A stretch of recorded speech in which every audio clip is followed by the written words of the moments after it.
Welcome, Greek U Nation, to episode number 692 of the Fraternity Foodie Podcast. I'm your host, Dr. Mike Ayalon, CEO of Greek University. I'm a speaker and an author. Our ninth book just came out. It's called From Letters to Leaders, The Legacy of Service. So I want you to go and pick up that book on Amazon today.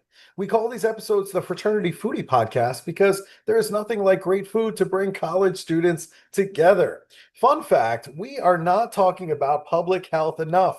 And we are going to do that today because we need to talk about what we as a society can do to prevent these problems that we're seeing, such as this outbreak of cyclospora illness in our iceberg lettuce. I mean, what are we doing? We need to talk about this and how we can prevent that from becoming a bigger issue. So I wanted to invite our next guest to talk more about public health in the hopes that our listeners will also advocate for more public health initiatives in the future to help keep us all safe. Dr. Imogene Drakes is a career scientist, a spiritual researcher, and an international speaker. She grew up on Guyana's Multicultural Society before moving to the United States in 1989. Her early passion for science led to a journey that would take her across 6 continents in search of the truth about religion, mythology, and science. Dr. Drakes managed clinical and forensic analysis in Guyana and served as a lecturer for the Guyana Police Academy. After relocating to the United States, she worked in clinical laboratory science, retiring as a laboratory director in 2025. Her diverse interests include teaching public health at SUNY Downstate, singing in a gospel choir, and volunteering as a board member in her community. Dr. Drakes has been recognized for outstanding community service and has presented at major medical society meetings, including as the opener presenter of the 2024 annual meeting of the Vermont Medical Society. Welcome to the show, Dr. Drakes. Thank you, Dr. Ireland. So good to be here. It is fantastic to have you on the show. You are welcome anytime we're talking about public health. I don't think there's anything more important than that. So before we get to all of public health and the things that you've done, I'm wondering about your youth. You grew up in Guyana before moving to the United States in 1989. I'm wondering what lessons your multicultural upbringing continues to shape your worldview today. What lessons are shaping that worldview from your upbringing to today? I would say first is tolerance, realizing that not everyone has to be like me, think like me, want to do the things that I want to do. So it gives room for not only me to be myself, but for other people to choose what interests them as well. So it gives you that view of allowing people to actually interact with you on a very authentic level. And I would say the same thing goes for dealing with science, because science is a discipline where you have to realize that you don't know all the answers, and you have to leave room as well for new information to come in. So that worldview has carried me all throughout my life, is what I believe. I love that worldview. I think that's very important. And yes, you're absolutely right. With science, it's trial and error. We're learning things all of the time. So things that we understood to be 20 years ago, 30 years ago might be different today based on what we observe. So I think that's fantastic. And you've also had a remarkable career as a healthcare administrator. You were a laboratory director, a public health educator, a researcher. So looking back at that career, what do you think were the key decisions that shaped your professional path? I think it's being open. First of all, I wanted to be a medical doctor, but things didn't go quite as planned. I took a few years off of studying, and then I got married. Sorry, I went to university and then I got married and I had my kids. And so I went along with life. And remaining open at every step of the way helped me to be very successful, I think, in whatever stage of life I was in. I was planning to go to the United Kingdom to study a Master of Science in Forensic Science degree, but life changes happen and I came to the US instead. So I switched gears and became a clinical laboratorian here. After a while, I felt the pull of forensic science again and decided to go and do the Master of Science in Forensic Science at John Jay College. But when I went there, I realized something very key. When I was in Guyana, I was very much at the top of my game. I understood the culture. I could use few resources to get to the answer I wanted. But here it was a whole new ball game. And forensic science is not just science, it's applied science. You have to understand people, you have to understand culture. There are a number of things you need to know before you spend time in the laboratory spinning your wheels. And I was so behind, I said, I don't think I want to do forensic science here. I'm not that well versed in the culture. So I stayed in clinical laboratory science. So that was my decision. And then another decision was I wanted to be a better manager. So I did an MBA. And then I looked at my life and what I was doing, and I said, you know what? I want to do something that's more beneficial to people. It's good to be at one end of science where you look to see what happened. It's good to be in the laboratory science field in clinical labs where you help people as they are. But it's also better to know what's causing the problem upstream. And so that's why I went to public health and learned a bit of public health and actually started teaching folks at SUNY Downstate issues in environmental health. And so it's important to be able to be open to what life demands because many of the careers we have now were not available some years ago. Yeah, well, that's very important that you stayed flexible throughout this experience. And I think that's what the college students really need to understand. You have to be flexible. Things are going to change. Certainly with artificial intelligence, I think we all agree that things are going to change. And so you're going to have to be flexible and see where Yeah, the needs are. And that might change. What the needs were even 3 years ago are different today with artificial intelligence. So that's very understand you true. have to be a little bit flexible. And just like you said, sometimes life happens, you get married, you have kids, things change, and that's okay. And you can always get back on the path when you're ready. So that's totally fine too. I'm wondering what inspired you to take this solo journey through 10 countries and 11 ancient sites in just 42 days. I can see the book in the background. It looks awesome. But what inspired you to take that journey? For many years, at the back of my mind was this fascination with ancient stories, mythology, religious stories, and even science itself, which is pretty old, has a pretty old story. And I started writing the book some years ago. And then last year, after I retired, I was sitting in church when I heard like Psalm 82 read for the first time. Psalm 82 more or less says, God is standing in the council of gods, and he says to them, you're not ruling properly. And if you don't rule properly, I'm going to make you into mortals. Well, that sounded a bit to me like Thor and Jupiter and all those guys. I said, you know what? I think I want to go see some of these ancient places. And I have to hurry before fall, before winter comes and my home has to be protected against the snow and all of that. I'm going to make a dash for it. So I sat down and I planned. I want to see Machu Picchu. I want to see the Galapagos Island, Easter Island, the Serpent Garden in Australia, the Yonaguni Monument in Japan. I'm going to go for it. So I sat and I planned and I mapped myself out a journey and took off. Wow, good for you. That's awesome. I think I mentioned that my dad was also a very frequent traveler before he passed in Okay. December. And he also was at Easter Island. And he used to brag about it all the time because he said, who gets to Easter Island? Nobody. But you did. I did. I did. That is great. Well, good for you. That's really, really good too. And all that talk about mythology too, it makes me start thinking about the Odyssey that just came out. So you're gonna have to let us know what you think of the movie The Odyssey once you get a chance to see it. Once I get to it, yes. It's a little bit different. I think it's a little bit more modernized in today's Ah, movie theaters because they talk about Odysseus and they talk about his feelings, that he feels bad about certain things that happened to him on the Odyssey. But the truth is that way back when they in ancient Greece they didn't have those feelings. So it's a little bit more of a something. modern take. It's a modern take on what the Oh, Odyssey was. okay. I have to see it. Yeah. So that's really interesting. I think a lot of the college students today that are listening right now, they feel a lot of pressure to have everything in their life perfectly figured out. So, what did all of your travels teach you about uncertainty and just self-discovery? Well, first of all, I think it teaches me about certainty, not to be too certain about anything, you know, to be open to learning.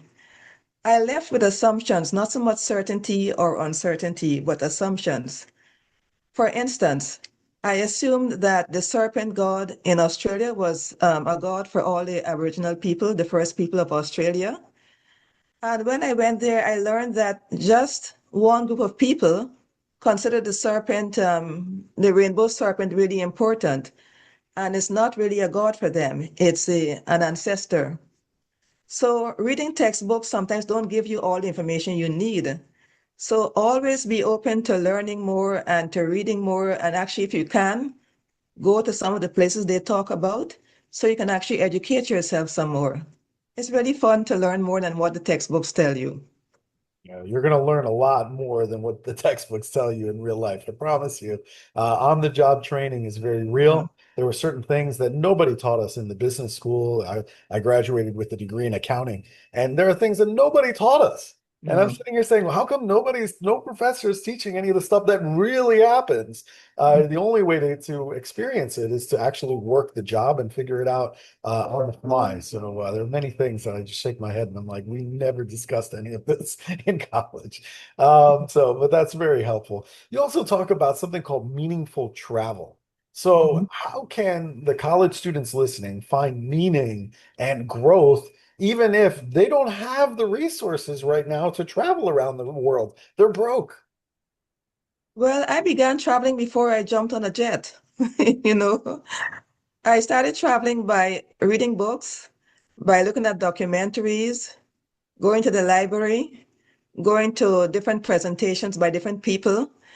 And I think it's important to realize that before you move, your brain can actually do some movements on its own. You can actually use your brain to find a lot of information and to actually experience some of the things you really want to do by learning from other people.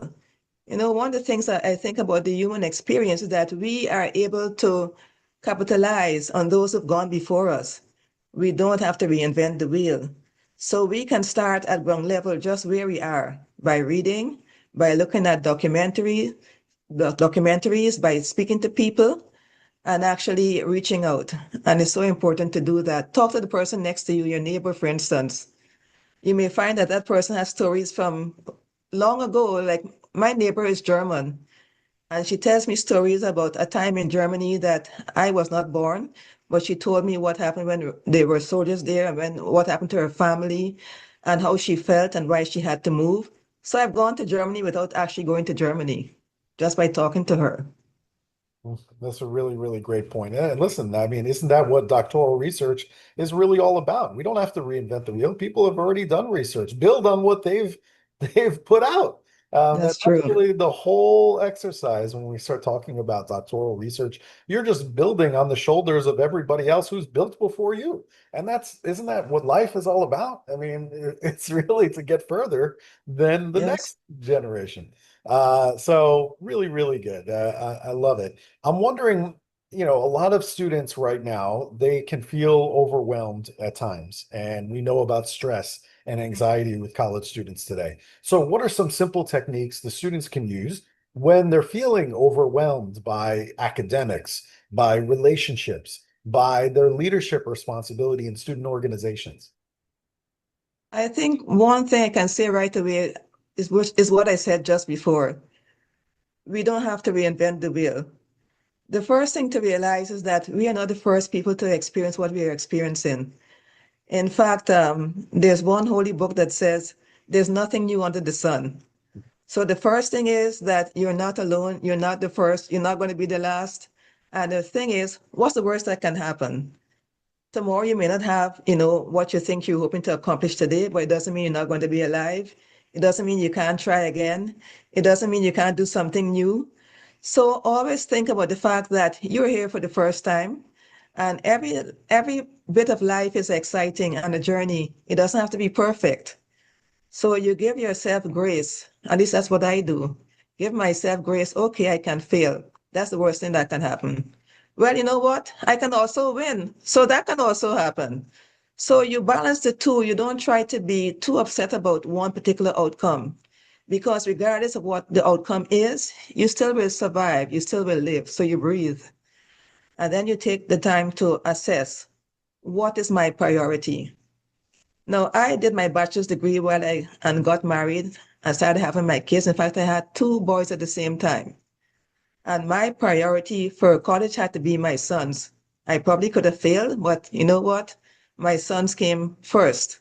So that was my priority. Today I have grandchildren, so I must have done something right. So you think about you think about what really is meaningful in your life. And that is always first. And then everything else comes after. If you have 10 professors and they're all very anxious about their work, you choose what's coming next. And then you put your energy and your time into getting that particular work done first. Then you turn to the others. You prioritize what you want to accomplish, and then you go for that. Very nice. Well, Nice. congratulations on being a grandmother. That's I think your reward for being a great parent, right? To Thanks. get grandkids. So great job on all of that. I also think about peer pressure because we're going to be starting the fall semester very soon, and students want to fit in, and students want to have a lot of friends, but they don't know a lot of people on a college campus yet. So, they might face peer pressure involving alcohol. It could be hazing. It could be risky behavior in general. So, how can students train themselves to just pause and make better decisions? The first thing they need to remember is that they themselves are important. There's no one more important than yourself to you. You know, I want to give you this silly story. Not really a silly story, but it's a story about you hear it every time you go on a plane, and it probably goes past your ear. And it says, if you have a child with you or someone who can't take care of themselves, regardless of what's going on, you put the mask on yourself first, you take care of yourself first, and that person second. So anytime you face someone who wants to get you into something that is not for your highest good, tell yourself that you are important. It doesn't matter what they think about you. You are important to you. Your body is important to you. So you pause and you assess. Is it worth it to satisfy someone else's desire and leave yourself wanting? I don't think so. You're going to want yourself tomorrow. The next day afterwards, someone's depending on you at home. So you need to be able to actually put yourself first. And also remember the person who's trying to get you to do something that's not for your benefit is a person. And so you assess them. What is making them do this? And you try to address what it is that's making them trying to lead you in the wrong path. If they're insecure, you talk to them. I think you're a very good person. I think you do well in class, and I really admire you for something. And or you switch the conversation to something different. Say what is good about them. Encourage them to see what is actually beneficial to them. And by doing so, you may win a friend. But the important thing, even if you do not, you save yourself because you want yourself for tomorrow. I hope that helps. It does. It certainly does help. The other thing that I see with college students today is that they tend to shy away from having a really difficult conversation with their peer. They would rather let's not talk about that, and they move away instead of having the difficult conversation. So, what can student leaders do in order to create a culture where people feel safe to speak up when something doesn't feel right to them? I think the first thing they need to remember is the reason they're leaders. Um, Looking back, I look at my experience in life, and when I became a leader here in the US, someone chose me and said, you have the capability. Because people normally come and speak with you, and you actually have that sort of presence that they feel confident about you. So you look to yourself to see exactly what it is you have that people are looking for and searching for, and they've seen in you. And you build on that particular personality trait or character bit, and then you use that as your strength. You need to be able to say, the reason I'm doing this is for this purpose. And then always bring yourself to that purpose and then try to fit the why to what you're doing next. And so if you know what your why is, you should be able to really focus on a way to get them to where they need to go, why they're trusting in you. And I will also say you have to learn some skills. I didn't become a leader overnight. I had to learn. It's something I had to learn. And so you actually learn the things that you need to know to be an effective leader. For example, I had to learn what is a critical conversation to be a good manager.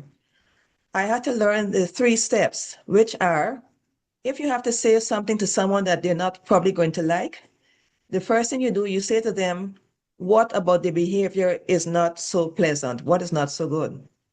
And you do that as if you were a video camera, just recording without any color, without judgment, or saying you're bad, you are not good. You say exactly what it is. And then you ask the person what their intent was and see if that's what they wanted to portray to you. But also let them know how it makes you feel, because your feelings no one can doubt. It's your feelings. So you are a part of the process. So those 3 steps are important with a critical conversation. What it is that's wrong, how it makes you feel, and what the person's intention was. Depending on the answer to that last question, you know where to go. Whether it's going to be repeated again, you do something about it. If they are not doing it intentionally, then, things will change.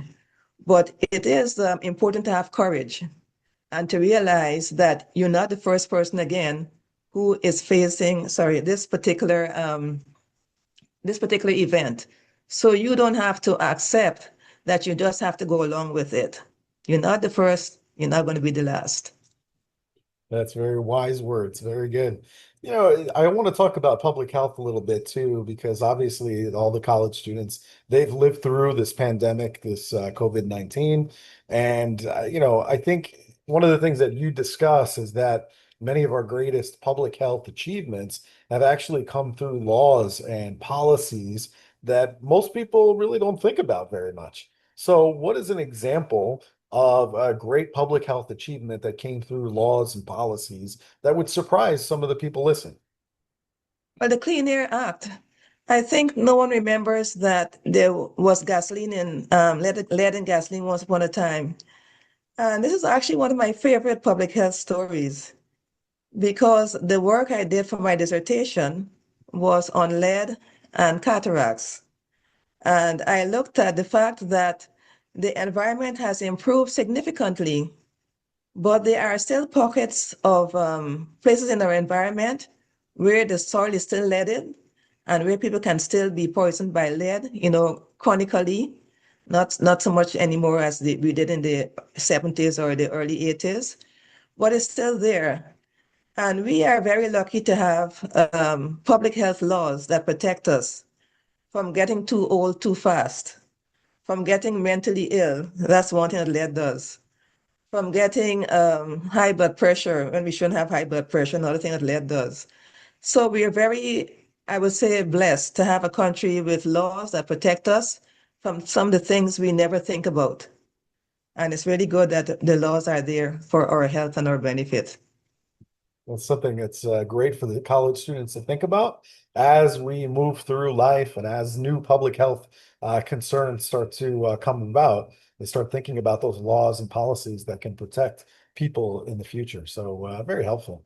The other thing too is you've clearly built an incredible life and you clearly know what your purpose is here on this planet, whether it be as a mother or a grandmother or a public health official or all of the jobs that you've had. So what questions about life and purpose do you think students are asking today that you think actually deserve a little bit more attention?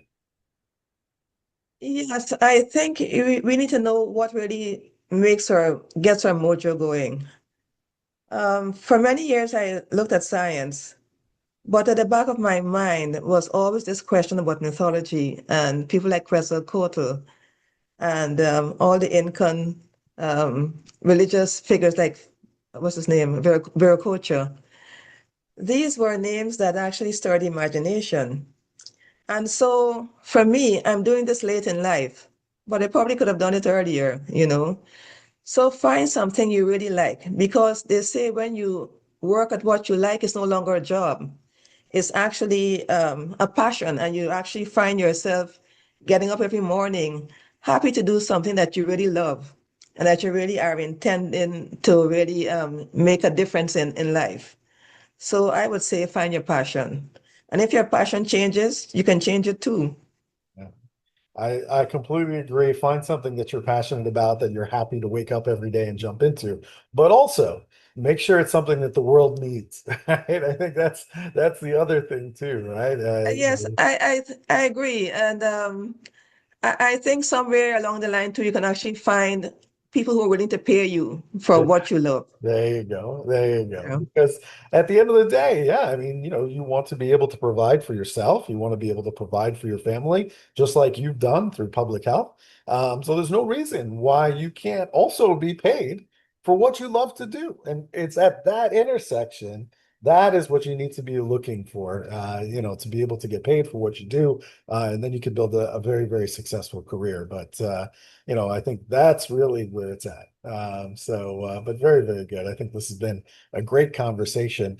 I think a lot of our college students would really do themselves a great thing if they go out and pick up your book. It's called Around the World in 42 Days. And I think it's going to really kind of open their minds a little bit. Many college students, they've never even been outside of their city, their state, let alone going to other countries. So I think that if we want to build leaders that have empathy, then I think your book is going to be really, really important. And so I'm wondering if the listeners want to connect with you, they want to go and buy the book, where should they go to do all of those things?